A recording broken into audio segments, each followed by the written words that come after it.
All right, today we're diving into why practice structure matters. We'll give you a really cool tip on how to structure your practices to make it easy for you to just plug in drills.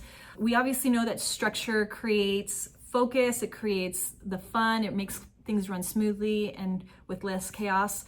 And then we know that some of the biggest mistakes that coaches make is trying to wing it or trying to do too much in one day. So we're gonna give you some guidance on to keeping it simple, keeping it progressive, and choosing your drills in a way that really keep the engagement up for your kids. Derek, can you give us a little bit of the breakdown of the practices? Yeah, we've talked about before, clarity decreases the stress. So the more clear you can be on your practice plan and how you're gonna go flow from part A to part B and so forth, the easier it's gonna be for you and the easier it's gonna be for your assistant coaches, the more fun it's gonna be for the kids.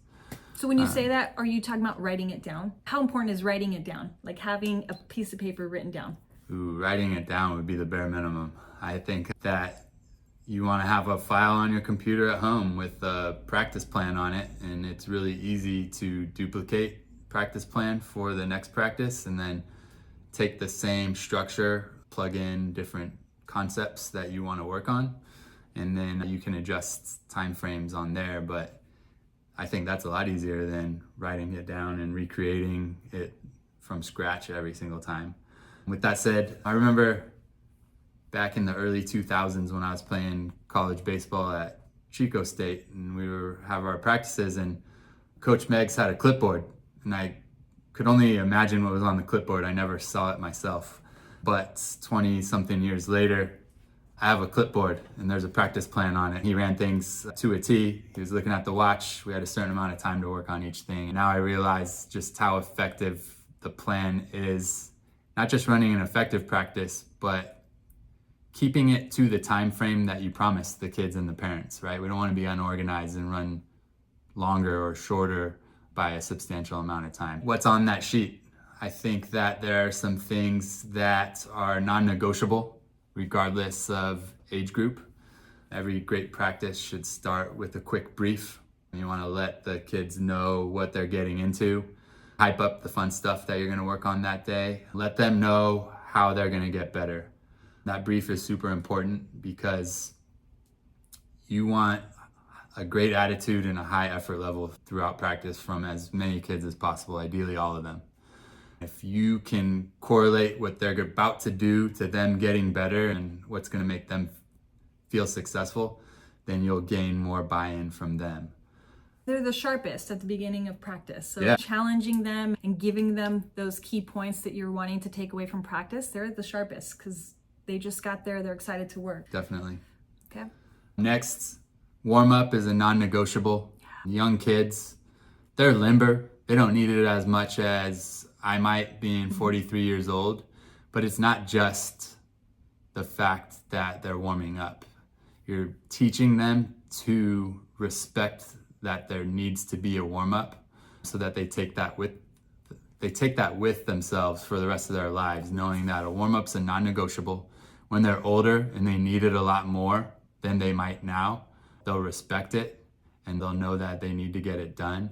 And with that said, warming up is one of the most important things. It prepares you so that you can perform at your highest. If you're not warm, you're not going to be able to reach your full potential on any given day or any given season. And I'm sure we'll dive into, that's a concept that we are super passionate about, the warm-up. And I'm sure we'll probably do a whole segment on just the warm-up and how to break that down better. But if you were just to give like a very quick 20-second spiel on what a good warm-up looks like, what would you say? It might vary based on what sport you're playing. Quick movements that are really easy to do right away. Those are the kind of things you want to do in your warm-up. So do you want to do push-ups in your warm-up? Probably not. Those need to be warmed up for. But can we do high knees and butt kickers and jumping jacks? Heck yeah, they can do those almost perfectly right away. And that's the goal of the warm-up, is to move so they can move forever, get the heart rate up, get their joints moving, and get loose and mentally ready to attack what's next. All right, what's after the warm-up? After the warm-up, that depends. But as soon as the it's safe to do, especially with young kids. They should be working on whatever skills you have set for the day. The hardest one for them to grasp mentally is the one they should work on first. And it's not a preparation thing, it's a attention span thing. Sure. Young kids, say in the 5 to 8 range, their attention span, you might get the most out of them in the first 20 minutes of practice, and then it's a slippery slope after that. 10 to 12-year-old kids, maybe you're gonna get a good 45 to 60 minutes out of them before they start to lose a little bit of focus and get rambunctious. So we wanna work on the most complicated concepts as early in practice as possible, as long as it's safe to do. So from a baseball standpoint, if it involves throwing, then we probably need to have them warm up their throwing after their initial warm up before they do that drill. Do the hard thing now. They're gonna have their best attention span to try and conquer that right away. And what you'll find is it actually makes all the simpler stuff after a lot easier for them. Yeah, makes sense. Now, I was gonna circle back a little bit to, and we see this in some of your practice, definitely something that we try to implement into our practices, but right in between, and Derek kind of mentioned, hey, if you have a throwing drill that's complicated, obviously get them warmed up. But we are big on the fundamentals, right? Yeah. Fundamentals are key to every sport. So I think of right after your warm up, still building off that mindset of what's going to help them carry into the sport forever, right? We know the fundamentals will. So use that 5 minutes in between the first drill, the first complicated drill, to work on the fundamentals and to really build that in every single day, even though you're going to do them to some extent in your other drills. So for example, he mentioned the throwing, right? Like I know his practices, they do the very same segmented throwing from the knee, then they get up and they're short distance and they get a little bit further. And it's like, the kids know that is part of their warm-up. If you're playing soccer, like doing some jogging with the ball, making sure that they're getting a lot of touches on the ball, they're getting comfortable with the ball in their feet. If you're basketball, dribbling, all the different types of dribbling mechanics so build in those 5 to maybe 7 minutes of fundamentals every single time as part of your warm-up, so that when you get into whatever drill you're going into, you're prepped, but also so that we're serving the kids and they have strong fundamentals that are going to carry them on as they continue to play the sport. Because as they get older and the concepts become more difficult, if their fundamentals are weak, that's going to stand out, right? They're going to fall behind. They're not going to be considered for certain positions or certain roles on the team. So their fundamentals are really like their strength. So do that every single day. Would you agree? Yeah, I would agree. I think that the fundamentals are the foundation. In order to teach more complex things, you have to have something to put it on. So going back to that baseball standpoint, if I haven't taught someone how to properly throw the ball, I can't teach them how to backhand a ground ball and then move towards first base to make the throw. Example, you get the idea, is that we can't teach something complex if we haven't taught the fundamental. But with that said, try to mix that into the warm-up so that you can hop into the hard stuff right away. Because if you're teaching them how to make running backhands, it's going to make those ones that come right at them really easy. So we layer those drills most complex to the more simple stuff that they can flow with and have a lot of fun towards the end of practice. So those drills that you're talking about are usually like 2 to 3 drills, where most complex to the most simple. Is that about right? Like 20 to 30 minutes maybe? Yeah, one thing that we really like to do is utilizing your assistant coaches, all those volunteers that you recruited. We want to break the kids up into small groups. The small groups allows them to get more repetitions in a shortened period of time. Accomplishes 2 things. They get more exposure to the movement, and they're moving more and standing around less, so we don't have those attention span issues. They're having fun, not getting bored. Something that we often do is we'll break the first segment of practice into 3 drills. Maybe I have 12 players. I'm going to break them into 3 groups of 4, and each group of 4 will go with 1 to 2 assistant coaches, and they'll work on something at each station, and then we'll rotate it. And typically those drills are going to progress from the beginning of the season to the end. so that we're just layering fundamentals and continuing to challenge them with new drills at the beginning of practice. But that, I think, is a really effective way to make sure you don't have 12 kids in line one at a time, getting a rep and then going to the back of the line. Yeah. Now we have 4 kids at a time, either 1 rep at a time getting in the back of the line, but that line's shorter, or maybe you have 2 coaches or 2 of the kids are working together while 2 rest, and then you're flowing and keeping them more active and working for as much of that drill phase as possible. Yeah, I love that. And I think that this tends to be a missed area where we always end up in these big drills. You obviously have some kids that are more leadership focused or maybe skilled at a higher skill, and then they jump in the front of the line, or they jump in and try to take more reps than everybody else. Or you have the kids that are a little bit shyer, more nervous, that kind of sit back and watch a lot. Or maybe they feel the pressure of being around some of their teammates. And so I love that the small groups lets them really dive into those drills, enjoy it, feel less pressure, get the assistance from the coaches, the feedback that they all need, whether you're a skilled player or a new player. You can even have moments of talking through the game and the IQ of the sport, because sometimes they really just need those small groups to be comfortable voicing and talking and standing out. So yeah, definitely, if you're not building in those small groups, I encourage you to try it. It makes a big difference in their skill development.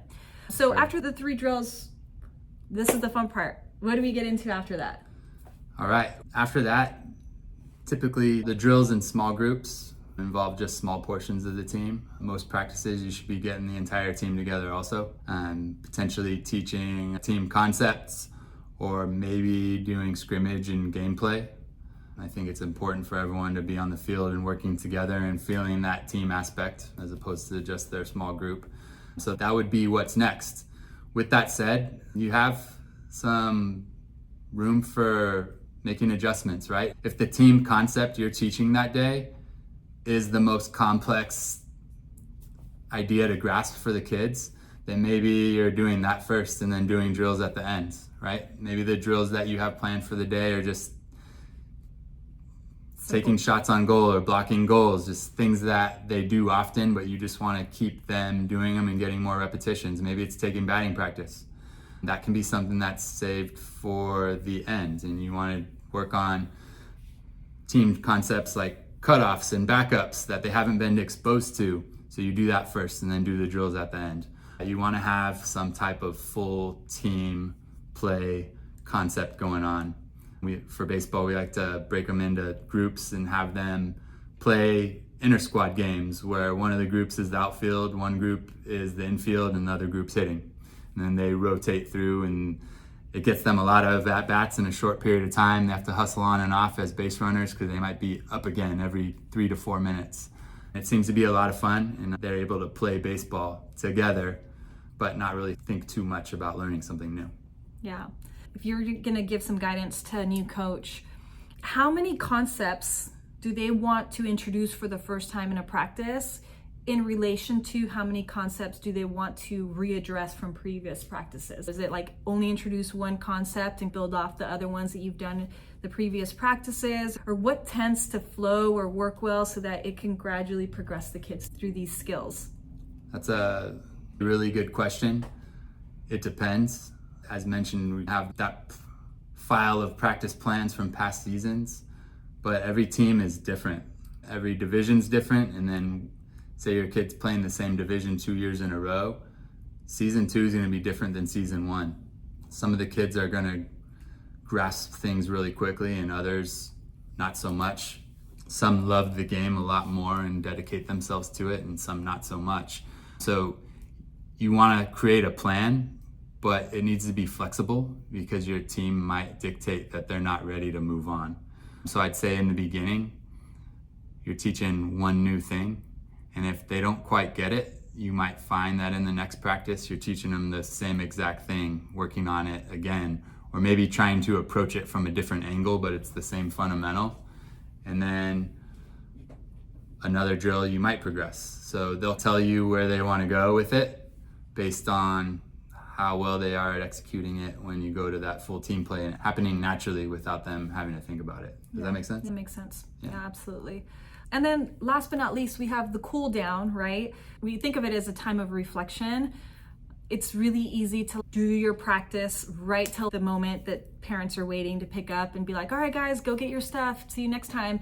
But just anything, a moment to like re-engage and kind of say, okay, what did we learn today? And ask them, helps them really take responsibility for their engagement and their progress in any practice. So I recommend doing a cool down. That's always just like the warm up. We're teaching them good habits that they're going to use as they progress through sport or maybe even exercise.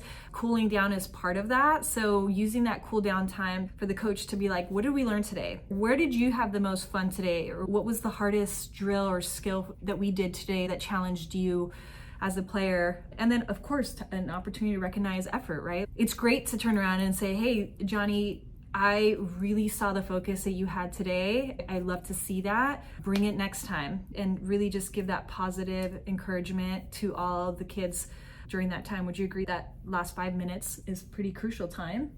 Yeah, I like the asking questions and just getting their, not just their buy-in, but forcing them to reflect on what they just did and trying to find the value in the time that they just invested in them. They should be able to say something that they learned or somewhere where they struggled, somewhere where they thought they were successful. But creating the mindset of reflecting and then learning from past experiences so that you can move forward stronger, more mentally prepared, I think is huge, and that we should be doing that at the end of every practice and every game. Yeah, awesome. All right, guys, that's it for today. We are the Volunteer Coach Academy. We do have a free resource for a practice plan, so you can check that out on the link below. You can subscribe below and check out some of our other videos that you might find useful. We do have the Ultimate Volunteer Coach Guidebook coming out soon, so check that out when it does. Have a wonderful day. Bye.